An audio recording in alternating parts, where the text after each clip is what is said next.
bringing Gator Nation a different Gator great every episode. This is Jabari Gaffney. You're listening to the All for the Gators podcast. Hey, I'm Earl Everett. You're not a Gator, you're Gator bait. This is Bo Carroll. Hey, I'm Rita Anthony. This is Kewan Ratliff, and you are listening to All for the Gators podcast. This is Cedric Faison, a.k.a. C4. This is Brandon James. This is Jack Jackson. Go Gators. Hi, this is your boy Jeremy Mincy, a.k.a. Mr. Mintz, and we were the All for the Gators podcast. This is Ben Trooper. You listening to the All for the Gators podcast. Hey, guys, this is Jarvis Moss. Go Gators. You rocking with Lito Shepherd, and we're All for the Gators podcast, man. Top notch. This is Chris Doring, and you're listening to the All for the Gators podcast. And now, your Gator alumni hosts, John, Andy, and Sid. Who's feeling it? Gentlemen, how are you? Pretty good? Feeling it indeed. You're supposed to say feeling what? What are we feeling here? Feeling what? Well, okay. Let's try that again. Feeling what? The holiday spirit. You guys feeling it yet? Oh, yeah. I don't know about you. I got two young boys doing a lot of Christmas shopping. So you guys been doing your shopping yet, or are you doing it all online? You got it done? I'm wrapping up, getting close. I got teenage daughters. You know, they're really good at spending money, but actually really hard to shop for. So we got a little collaboration in our house, so I make sure I get them what they want. I will tell you, the older they get, the more expensive they get. Facts. Yes, yes, true story. So it's all shoes and purses, right? If only. Well, I have a question for you guys. Uh-oh. You ready? Here we go. If you could be Santa Gator and gift any Gator great any present, no matter what the cost, no matter how absurd or crazy, what would the gift be, and to who would you give it to? What Gator great? What would you give them? Oh. Who wants to go first? I'm always ready. Anyone else got one? Or I can go I'll first. Go first. Yeah, there we go. Yeah, I'm going to go first. Here we go.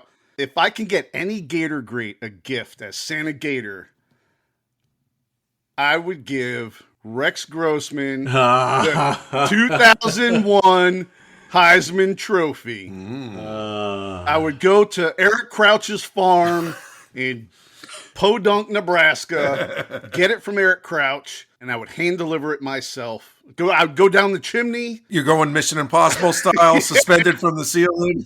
Yeah, right to the Grossmans and present him with the 2001 Heisman Trophy. I got to say, I'm not surprised you went there. Yeah, I was anticipating that was a direction John might go. So, Andy, would you like to go next? I have a feeling I might know where you're going. Sure, yeah, I'll go next. But you have to add a second part to that gift, though, because you have to give him the Heisman Trophy, but then you also have to give him his statue in front of Ben Hill Griffin Stadium. Oh, I love it. Yeah. Yes. That's a two-parter. He gets a two-parter. You wrap them up together, and it's one bow, so it looks like one present, but it's really two. That's good. That is solid. All right. Mine is I want to give Tim Tebow 1 yard against Ole Miss.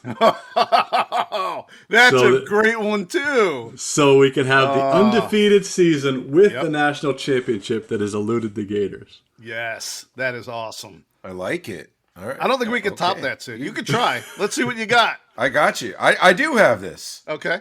I want, with my holiday gift of cheer and splendor, I want our, hopefully someday friend of the show, Mr. Fred Taylor, to receive that phone call from Canton. Oh! Come get your jacket and your bus, sir. And I think, I'm sorry, gentlemen, but I think I have a better chance of making my wish come true than either of you do. So, fair enough. I'm pulling for you. Man, we had some really good answers here. I mean, Grossman, the 2001 Heisman Trophy, including the trophy outside the stadium. You had Tebow's extra yard to take him undefeated, and Sid to get Freddie T in the NFL Hall of Fame. I love it. Yes, it's good. Good, the holiday spirit. Well, who's bringing some holiday spirit to our show this week, Mr. Host? Well, today's Gator Great is one of those all-versatile, play anywhere on the field, dominant kind of guys from the mid-'90s. And we had a ton of them, right? Recruited for one position, switched to another, all contributing to that sweet, sweet first Gators national championship.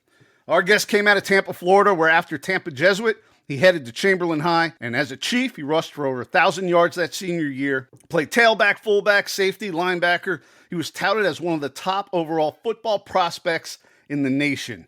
All-state All-American and landed in Gainesville, joining the fun and gun. He did it all there. He blocked, he stepped up at tailback when injuries hit. He even jumped over to defense his senior year, held it down at strong side linebacker. He's one of the guys whose name wasn't all lit up in lights, but every time he was on that football field, you were glued to him, and he never disappointed. Gator Nation, I give you 1999 team captain. He had bruising touchdown runs and equally bruising quarterback sacks. 1996 national champion with number 32 on his chest in the orange and blue, Geno Mac, Eugene Dazzlin McCaslin. What's going on, fellas? Eugene, man, thank you so much. It's an honor to have you on with us today. Hey, honor to be here, brother. Hey, I got to ask you first, before we get started, the latest Gator news, I don't know if you heard, Jack Pyburn, the edge rusher, he's hitting the transfer portal. Apparently, he's got demands, and those demands are he wants like $45,000 a month starting. He wants to be guaranteed to be starting outside linebacker, and he wants to be guaranteed to play on third downs. What's your thoughts on those kind of demands? I mean, the money I kind of get because of NIL, but demanding to be starting and to be in every third down, stuff like that. What's your perspective on that? The way I look at it, it's definitely a different era than when I played with the NIL and the paying of the players. So like you said, the money, I understand. You definitely want to get your net worth. But I'm from the old school, and one thing Spur used to always tell us, you got to earn your position. So, guaranteed playing on third down, guaranteed starting on linebacker. If you feel that way, let's just go out there and earn it. Nothing's given to you in the Gator Nation. That's right. I love it. Well put, well put. All right, let's go back to when it started for you. When did you realize you were pretty damn good at football? Was it a certain play? Was it a game? Was it when the scouts started showing up? What was kind of that aha moment for you that you knew you were good enough to keep playing at the highest levels? To be honest with you, it started as a kid with Pop Warner football. We used to have the classes, and they used to do show and tell and career day.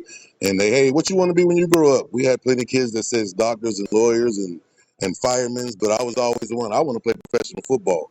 So, for me, it started early, man. You put in the work early, and, you're only going to get out of it what you put into it. And like I said, it started early as a kid. Well, you talk about the work.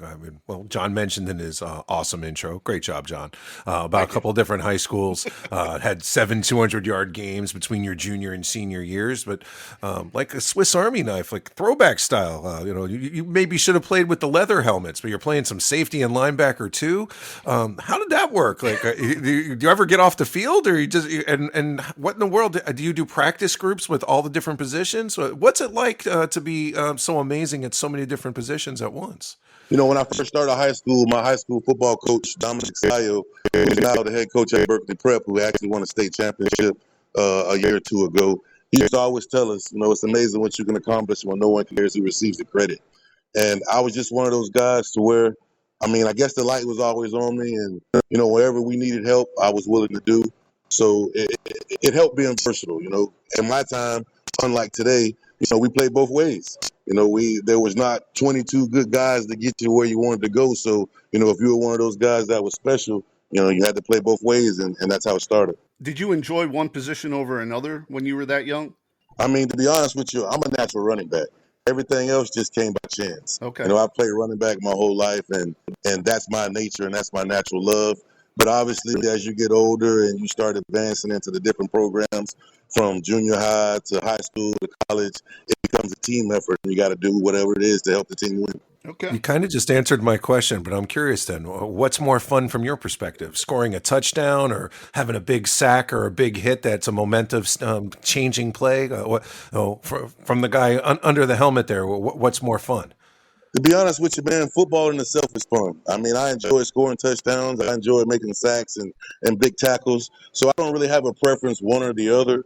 But I will say, when you make a play on defense, it's pretty much a solo effort. And there's a little bit of pride in the sense of, I made it happen. First on offense, you got a bunch of different things and a bunch of different factors. So, you need the people to block. You need to make sure the quarterback gives a good handoff. First on defense, it's pretty much all you. Something else that was all you in high school, according to my crack research on Wikipedia. Homecoming King. Homecoming King too, huh? Yes, sir. Nice. As we would say at Chamberlain High School, papa. I like it. I like it. $1 million question. Where's the crown? Do you still have it? It is at my house. I definitely have it. I love it. Good deal. Do you ever put it on? Now we're going a little too far, fellas. There you go. Got to draw a line somewhere here. All right, let's get back to the Gators. You considered Michigan. I think you also considered North Carolina. At the time, the Gators running back room, you mentioned your running back was your first love. You had freshman Fred Taylor there. You had Eli Williams, Terry Jackson coming in. What was it that kind of ultimately got you to UF? Was it competing with those guys, or was it something else? I mean, to be honest with you, I was always a Gator, but I wasn't going to miss out on the opportunities of traveling and visiting different schools. You know, the Gators was in my heart from day one. There was no doubt that that's where I was going. But obviously, you know, as a 17-year-old kid, I'm not going to miss out on the experience to travel to see the big house, go to North Carolina where the trees don't go over the stadium seats. You know, I also had a visit scheduled for Nebraska, but Spurrier cut that real quick. He was like, hey, if you're going to make a decision, let's make it now. Nice. Ever the closer. Who were the players you watched kind of growing up that when you were following the Gators as a kid, who was the ones you looked at and said, I want to be like them one day? You know, I always liked watching Eric Rhett run. I mean, he was one of those guys where he was versatile, where he can catch the ball out the backfield. He can run you over. He can get around you. So, you know, it kind of started with the Eric Rhett days. He really brought a shine to my life. I was like, you know what? This is the school for me. Well, Andy mentioned that stacked running back room. As someone who was obviously very successful in Florida high school, were you familiar with, you know, Fred Taylor and, you know, and the talent that you were walking into? And, like, how exactly does that play into your decision to go? I mean, I'm sure that information wasn't as readily available as it is today with online. I mean, that information was actually available. I mean, I definitely did my research. But like I said, I mean, I'm a competitor. I'm not running from competition. Anywhere you go, there's going to be someone there that's just as good or is better. But like I said, I've always been a Gator, and I'm not going to let somebody discourage me from going just because of competition. Competition makes you better, it makes you stronger, and it helps you out in the long run in life. Spoken like a real champion. I love that answer. So you redshirt in 95, and you work on the scout team that year. Who else put in the work with you that you remember, and what did you learn from being on the scout team that year? I mean, I learned a sense of more of teamwork. And like I said, you know, being a star athlete from Little League all the way up to high school, when you get to Florida and you're redshirted, it's a humbling experience, but it's a necessary experience. You know, it kind of gave me time to get bigger, get stronger, get faster, kind of get acclimated to the school aspect, because obviously going to college and going to different classes is different from high school. High school is a little bit more structured versus from college, you know, you don't have to go. You just have to make a decision to go. So, you know, that redshirt year was a good year for me. Like I said, it gave me a chance to get in the weight room. To be honest with you, my first workout when I got to Florida was a leg workout, and I threw up. And I was like, what did I get myself into? Were there any, like, upperclassmen kind of giving you the business when that's going on, or? I mean, not really. I mean, I'm a pretty low-key, I'm a pretty cool guy. So when I first got there, I got along with everybody. And to be honest with you, prior to me attending the University of Florida, I knew the players beforehand. You know, I had some friends that already went to Florida, so I was always up at Gainesville way back when I was a junior in high school all the way to a senior. So I had already met most of the guys before I got there. You got there and made a good team better. What was it? We've had a lot of guys on that talked about that scout team experience and exactly what you just said, how much they improved. And we've had guys say that playing against the scout team, you know, the scout team on the Gators was better than a lot of the competition that the guys played on Saturdays. Is that kind of how you saw it? Yeah, I mean, the scout team was definitely an experience. We used to have what we called Monday Night Football, and that's where all the redshirt freshmen and other players that didn't really get a lot of snaps during the season, that's pretty much our football game for the week.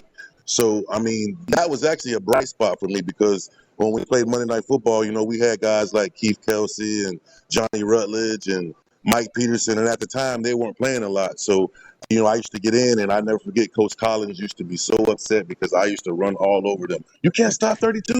What are you doing? What are you doing? What are you doing? So, you know, that kind of gave me the light, and I'll never forget Mick Hubert. He was like, "Yeah, this is the future." So they used to call me the future before they called me Dazzlin McCaslin. Nice. But you know, that brought light to Spurrier, and it was like, okay, you know, we got to try to find a way to get this guy on the field.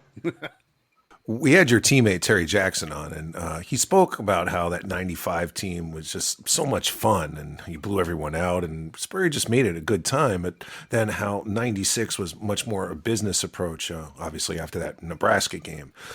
Is that kind of how your experience was with it too? Could you feel like the culture changed and a little more business serious about 96 as opposed to 95? Oh, 100%. We had that 95 season when I was redshirted. We go undefeated. We get to Nebraska.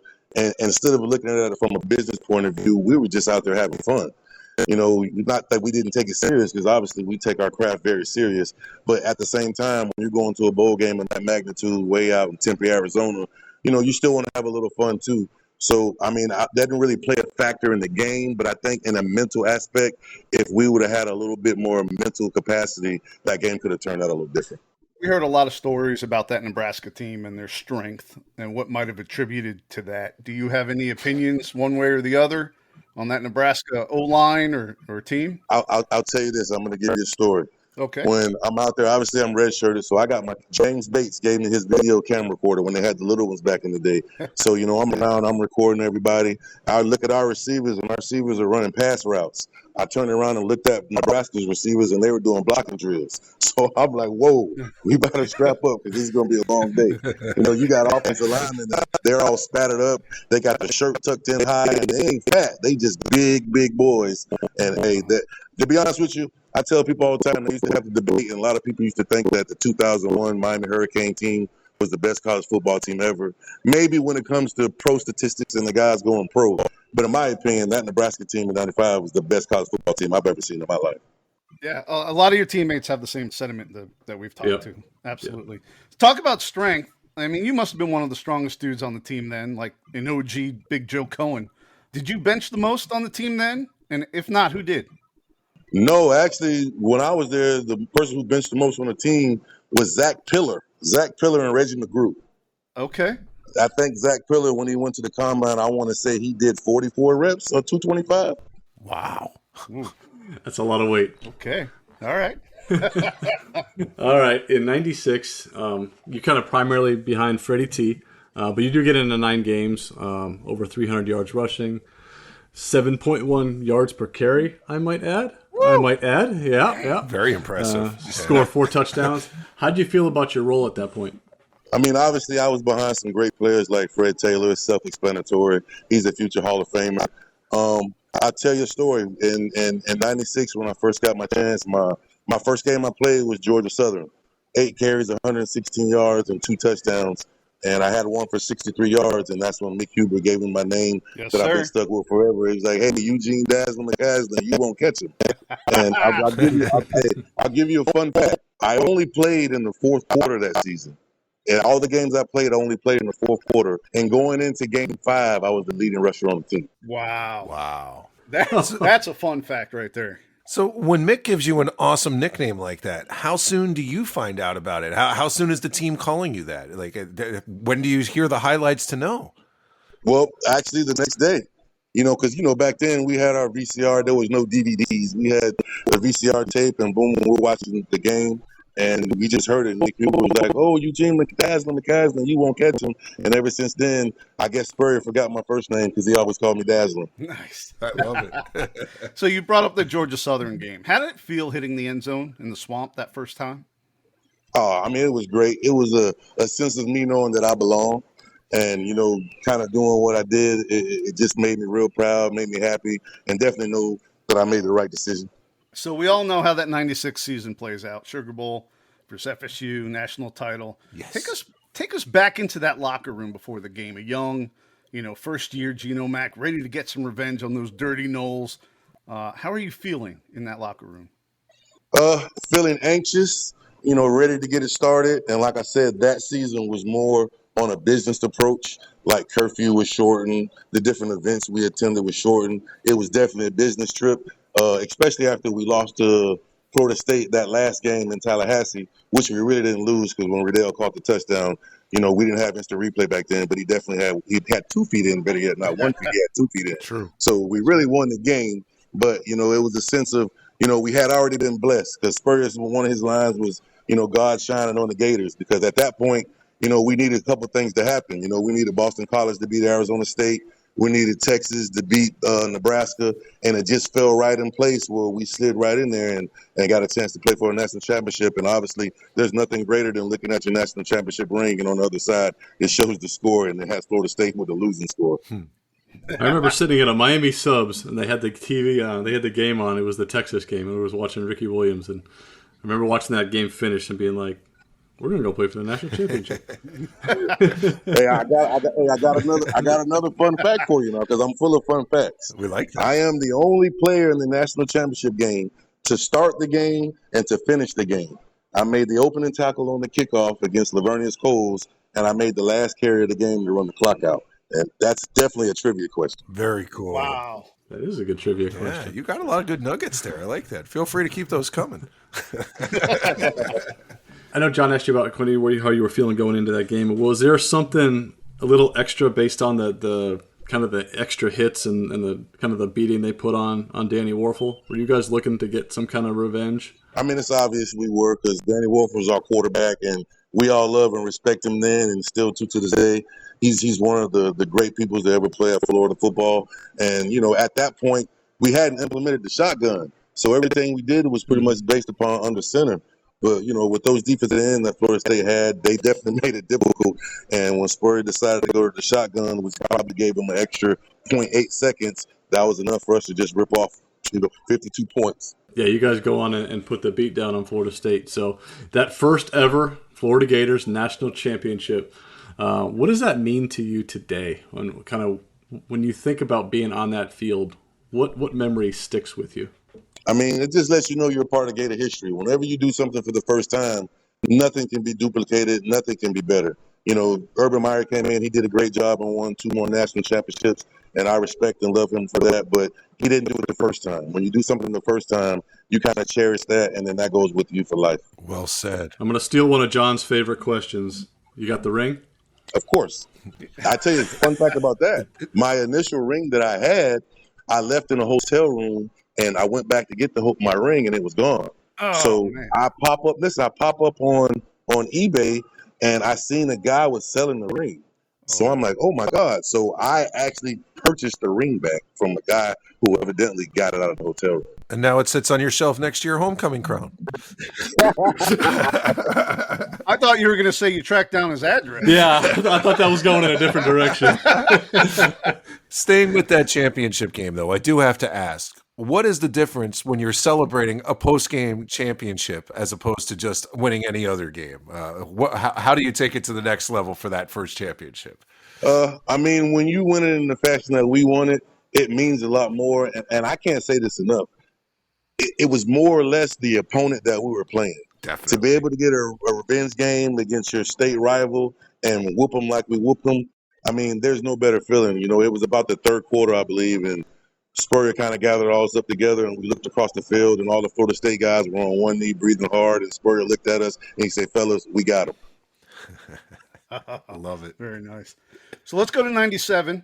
You jump into the starting fullback role when T-Jack hurts his knee.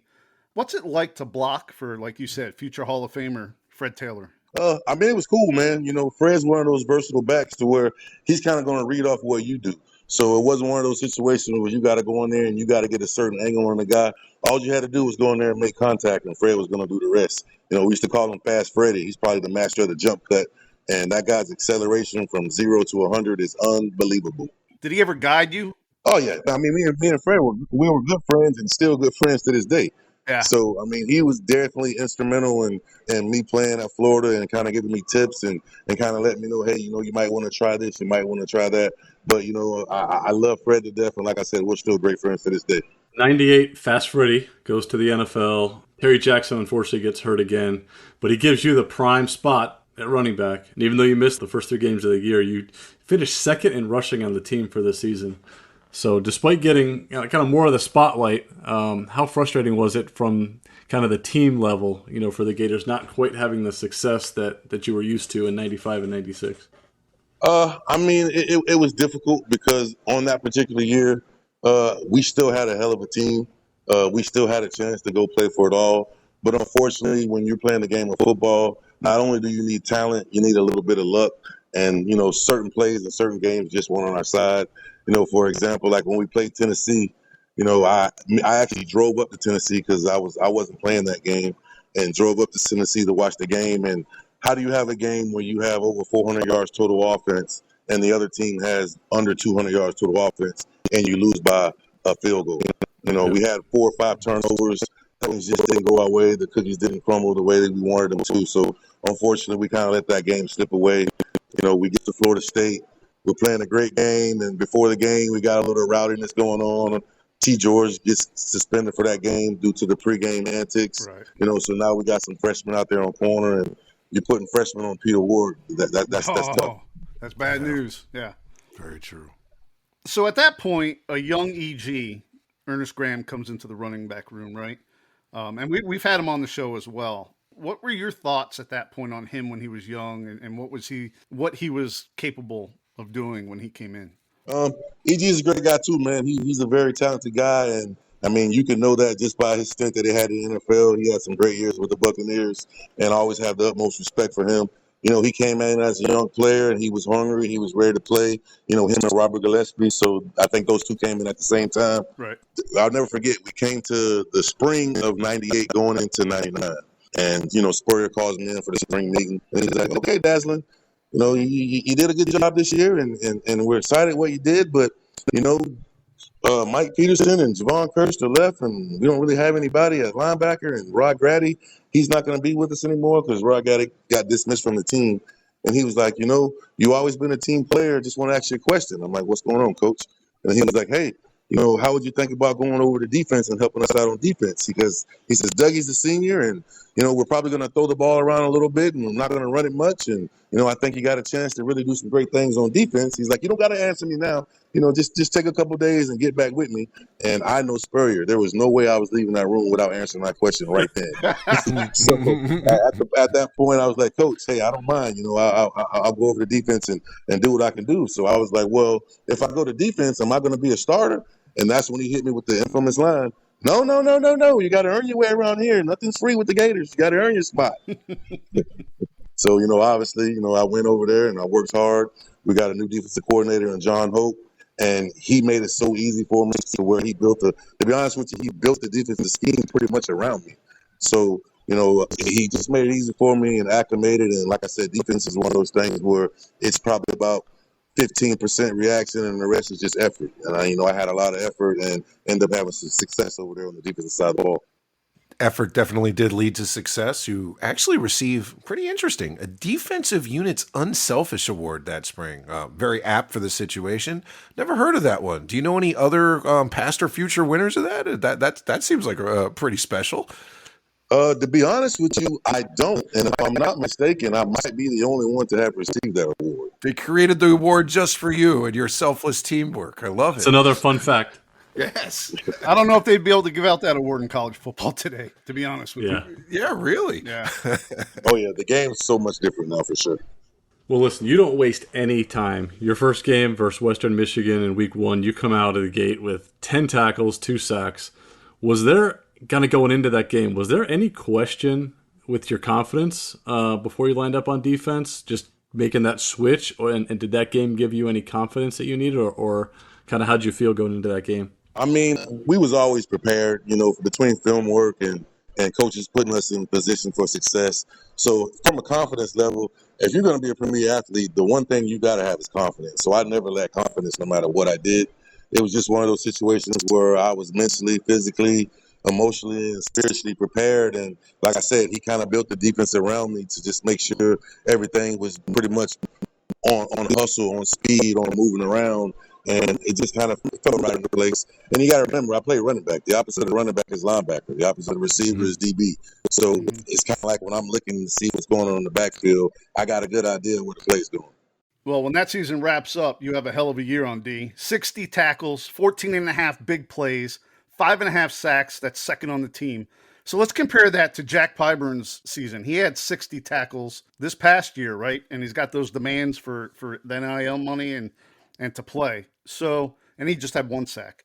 So the question is, should you get some NIL back pay, maybe McDonald's Big Mac sack ads for you, maybe 50 grand a month. How's that sound? Hey, that'd be nice. And they actually went retro on playing college football, but I played so long ago they didn't go back that far.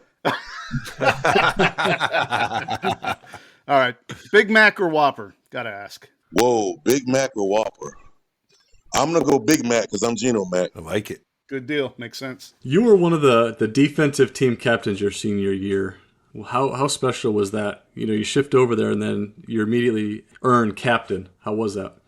I mean, that was a special moment. That's probably one of the most special moments I had at Florida, other than winning that national championship.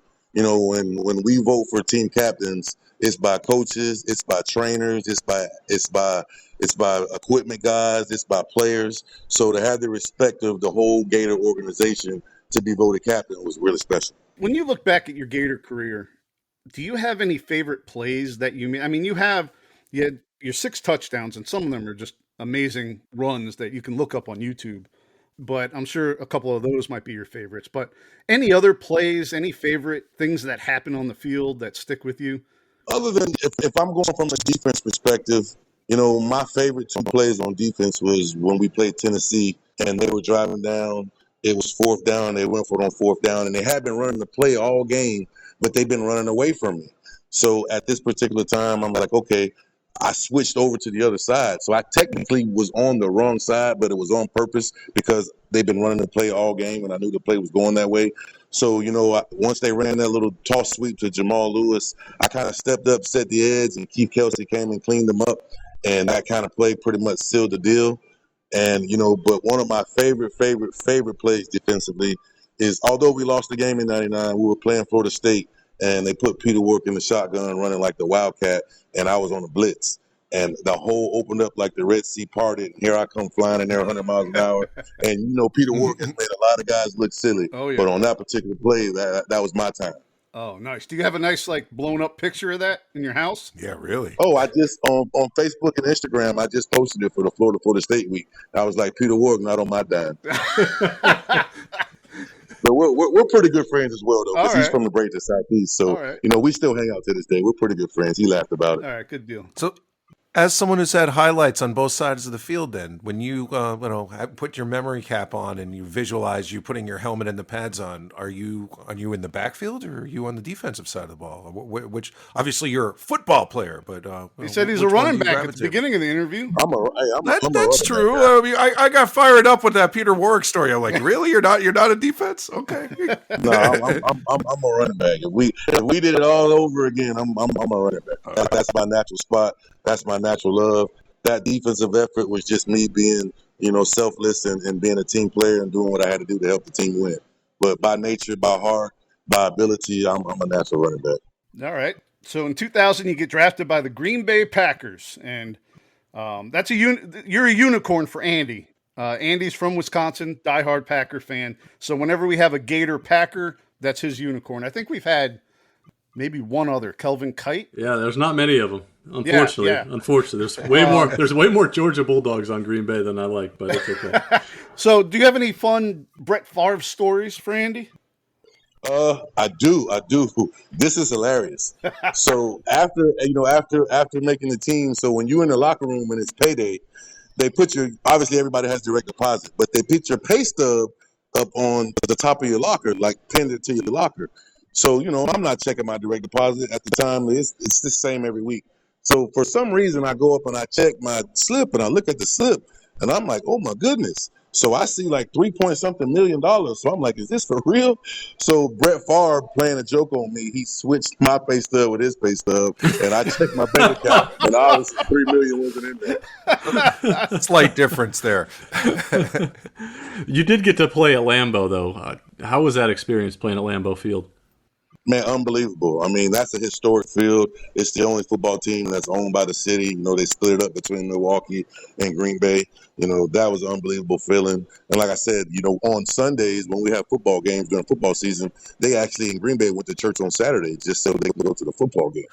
And then the whole thing during training camp where we used to ride the bicycles with the kids on the handlebars down to the practice field. That was an amazing feeling just to get back to the community. And, I loved every bit of it. Awesome. Speaking of Brett Favre, Andy might have a different perspective on this story, as I am a Jet fan. I was wondering if you saw that recent interaction with Mark Gastineau and Brett Favre, and what your thoughts are as someone who earned those 5.5 sacks as a Gator.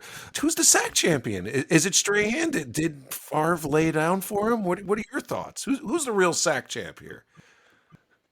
I'm never going to say anything bad or negative about Michael Strahan. Although it was a situation where I wouldn't say Brett Favre laid down for Strahan, but did he give his best escape effort? Probably not. So you feel like Mark Gastineau might have a reasonable gripe there then? Like, hey, man, you could have given a little more effort. I took my name out of the books. Hey, man, the Packers gave me my first paycheck, and I respect Brett Favre to the fullest, so I'm never going to say he lays down for anybody. So I'm still on Strahan's side. All right, fair enough. Favre did release a statement today. It was very eloquent. I don't know if he put it together or a PR team, but he did mention that the game was over, so he had no reason to really try to scramble or make anything happen, which is usually what he was known for, right? For better or for worse, forcing things to happen. So he was saying that it was just the game was out of hand, so that's why, if you want to call it laying down, it was sort of justified because he had no reason not to, but it's still debatable, and we'll see if Gastineau gets in the Hall of Fame or not. Right. Well, looking back at your playing career, what are you most proud of from your football career? The one thing I'm most proud of is actually getting drafted to the NFL. A lot of people don't know the story and they don't know how elite it is to be drafted to the NFL because there, at the time when I was there's 250 plus people that get drafted versus 1,000 plus people that are entering the draft. So, my situation of only playing linebacker 1 year and tearing my knee up in the SEC championship game against Alabama and still being fortunate enough to be drafted kind of as a testament of my hard work. And that's one thing I lay my hat on, to play linebacker 1 year and tear my knee up and, still get drafted. That's a story, and that's something that I always thrive and I always love. Did you get any inclination that the Packers were interested in you going into the draft? Yeah, I actually took a visit to Green Bay. Okay. Yeah, I took a visit to Green Bay. They wanted to check my knee out, work with all the doctors and, go over film stuff, talk about different things on special teams. So I actually took a visit to Green Bay. So I knew that they were interested at the time. Who gave you the call when you were drafted? Was it a position coach or? When I got the call from Mike McKenzie. Okay. Mike McKenzie gave me the call. I never forget when I first got the call, I had bad reception and he had to call me back. And I'm like, what if this guy doesn't call back and it changes? So what have you been doing since you retired? Post-football? Post-football, I had a son. My son, he played football and he actually went up to, I'm not going to say unfortunately because his journey is his journey. He actually went up to Florida State. He played football at Florida State for a couple of years. Decided he didn't want to play anymore, which I understand. Football's not for everybody. He's a smart kid. When he first went up there, he went up there with 60 credits. So he was already a sophomore when he got there. So he's scheduled to graduate from USF next year. So just kind of, I did a little coaching a little bit around the Tampa area and just kind of watching my son grow up, just kind of getting him ready. And, I have a wonderful, beautiful daughter as well. She plays volleyball. She's very good. She's doing club volleyball. She'll probably get a scholarship somewhere as well. So just kind of being a family guy, man, kind of taking care of the kids and other than that, just working for the most part. How special was it to be able to share that experience with your son, for him to, play college football and you share your knowledge and help coach him and stuff, raise him like that? How special was that for you? That was unbelievable, man, because, me growing up, my father died when, I was about 8, 9 years old in a truck accident. So I didn't have that growing up. I kind of had to get it from the muscle, kind of had to get it on my own. Obviously, my mother is great, wonderful lady. God bless the dead. She passed away about 1.5 years ago. But, I didn't really have that guidance he had. So, I definitely wanted to be the best father that I can be. I'm nowhere near perfect. Everybody makes mistakes. Everybody has their faults. But at the end of the day, I know I love my kids. My kids know I love them. And it was just a special feeling to just kind of see him mature, from little league to junior high to high school and kind of watch him play. And, he loves me to death. And his favorite line is like, I used to always tell him, hey, man, if I was in your time, I would do this to you. He always called me old school. You wouldn't do nothing. Oh man, did you show him your YouTube highlights? Oh yeah, that's my claim to fame. Okay. That'll never go anywhere. You know better. You know better. It's the reason why I called me Dazzlin McCaslin. I had to earn that name. That's right. What did Spurrier think about the nickname? Oh, he loved it. it. Seems like one that he would He like. loved it. I mean, Spurrier gave everybody a nickname. Like Jaquez Green wasn't Quez, he was Quezzy. It's all, Doug Johnson was Dougie. Everybody had pretty much a nickname, but, after the whole Mick Huber incident, I swear I don't think Spurrier ever called me Eugene again. It was always Dazzlin. Do you have a favorite Spurrier story? A favorite? There's so many of them. There are so many of them. I tell you what, the one favorite Spurrier story, I never forget when we first got Coach Stoops came over, and I forget the DB's name, but every time we do a play, he'd be in position to make the play, but he'd drop the interception. So one day in practice, Spurrier told everybody that they ran a route and everybody just fell to the ground. And the one guy that was a DB was standing up by himself and they threw the ball to him and he caught the ball. And I just thought that was hilarious. But another story was coming into the game, like back in college, I used to have like braids. I used to have braids in my hair. And Spurrier would come in there and Spurrier was like, Cassie, you got some new hairdo, huh? And I'm like, yeah, coach. He goes, well, tell me this, Dazzlin. How long did it take to get that done? I'm like, about an hour and a half. Oh, no. That had to take about 3-4 hours. He always had that squeaky voice. He's funny, man. He's a good guy, though. Oh, man. How often do you get back to the swamp? Pretty often. Like I said, Keith Kelsey, who's from the Newberry area, who lives in Gainesville, we're still good friends. So I usually get back probably about 3-4 games a year, like this year. I caught the Ole Miss game. I caught the Miami game. I was there for the UCF game. So I still show my head around Gainesville. What do you think of the season? I mean, it was kind of a roller coaster, and, we finished real strong. No. See, this is the way I think of the season. Okay. When I looked on paper and I seen 8 out of the 11 teams we played were in the top 25, based upon the season we had last year, I would have been happy to get 3 to 4 wins. That's what I was expecting. And when we popped out a 7-win season and we could have beat Tennessee, would have made 8. We had Georgia on the ropes before Lagway got hurt, would have been 9. Yep. It's encouraging going into next year. We got some other great players coming in. We got some guys that were, banged up, like Wilson at receiver and Jackson at receiver. We got Vernell Brown's son coming in. So, to be honest with you, expectations after winning 7 games with the schedule we had and the injuries and everything that we went through, it may sound crazy, but I expect us to possibly make a playoff run, man. I agree. And I can't give enough credit to our university being patient and not living into the mad mob of pitchforks and calling for Coach's head earlier in the season back in September to be patient enough and have the foresight to wait it out to give us the chance to right the ship. Yep. Yeah, definitely respecting like Napier. I mean, like I said, he was dealt with a tough hand. And he played his cards well. He had them prepared. And I think towards the middle of the season, going toward the end of the season, the thing that sparked us other than Lagway, I don't know where the light turned on, but that defense started biting. Yeah, it did. Yeah, it did. Yeah. They started getting off the field, which was a problem earlier in the year. Yeah. Mr. Lagway is going to be fun to watch, though. Yes, he is. Yeah. And how many guys did we flip in the past few weeks? Our recruiting class went from like 50-something to like 11. Yeah. 10. Top 10. Top 10 now? Yeah. Yep.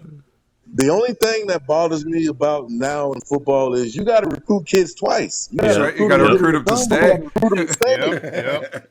All right. Eugene Dazzlin McCaslin, we usually end the show in a bit. Are you ready? Yes, sir. We're going to do a Mount Rushmore. We haven't done one of these in a while. We've done the running backs. We've done the linebackers. Your Mount Rushmore, you got to give us your top 4 players that switched positions. Ooh. My top 4 players that switched positions. Yes, sir. Okay. Obviously, you got me on the show. I'm going to put myself on Mount Rushmore. Yes, absolutely. Well earned. Absolutely. I'm going to put Elijah Williams on Mount Rushmore. Okay, that's right. Other than that, I'm going to say,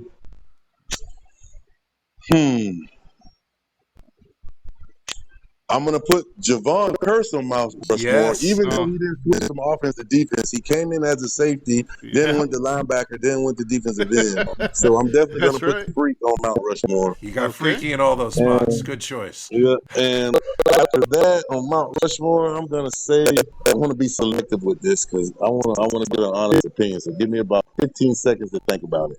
We edit this in post. I'd probably say. Switch positions. I'm gonna say Mike P switched around. You got newer guys like Keywan Ratliff went from DB to wide receiver. I believe Riddell started on defense too, didn't he? No. Ike came in as a DB. Ike was I knew it was one. That's right. Terry Jackson. Yeah.